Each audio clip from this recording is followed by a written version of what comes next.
Greetings, programs, and today I'm going to be talking about the Disney Parks exclusive Ezra Bridger lightsaber. Now, I haven't seen any reviews of this lightsaber on YouTube or anywhere, so I figured I'd be the first to review it. Now, I believe this one is much better than the one that Hasbro made a few years ago. It doesn't shoot any missiles, but the blade actually does go all the way inside, which is something you don't see in a lot of lightsabers like this that collapse. And the reason why is because the batteries are actually stored in here, and the speaker is below here. Now there is an off and on switch, and I'm gonna switch it on. There's a button right here,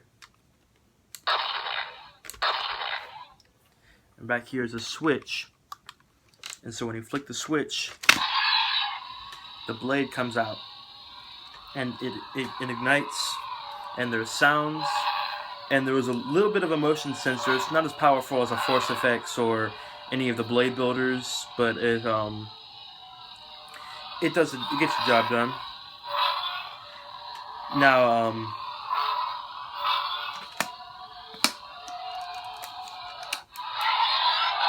one thing that is very interesting is that when you close it, it actually turns off all by itself.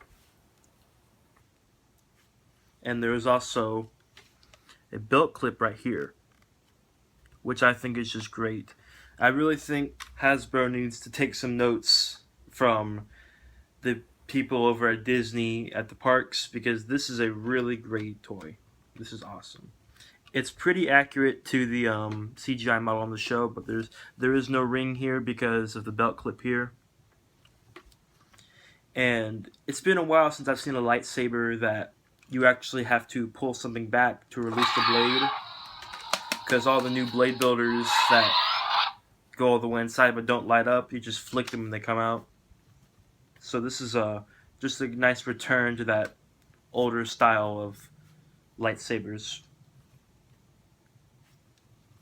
Pretty good. It's about $25, so might be a little overpriced for some, and there is one problem which I don't really like about it. Whenever you turn it on, this part of the blade doesn't light up as much as the rest.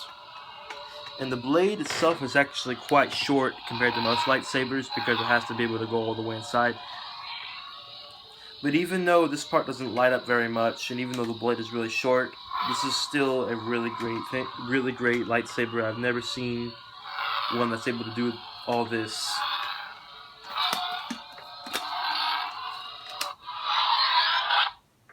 So, show you how it looks. Another thing that I love about it is that there's no orange tip. Usually toys like this, blasters and guns, have orange tips.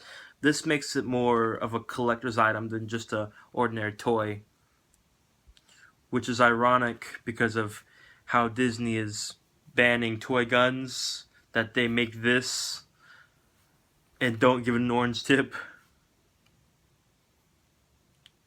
The blade has a very strange color. When it's not on, it's not the same color that when you actually turn it on. So I definitely prefer the illuminated color to the drab blue when it's not on.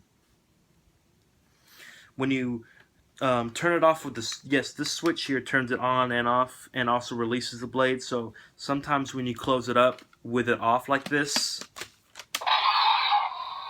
the trigger in the bottom here that turns it off when you have it up will actually turn it on. So then you'll have to use this. But having this switch here is nice. So like if you have it in a bag or something, because so if it won't accidentally turn on, because this thing here is very easy. Just the slightest nudge will just turn it on. The paint detail is pretty nice for a Disney toy, because all the build your own lightsabers like this one just have a very drab paint, like just very there's no silver or anything like that. This one's actually got lots of silver detailing.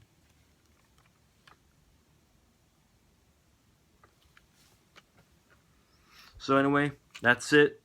I really recommend this. This is a great lightsaber. Great Disney exclusive item.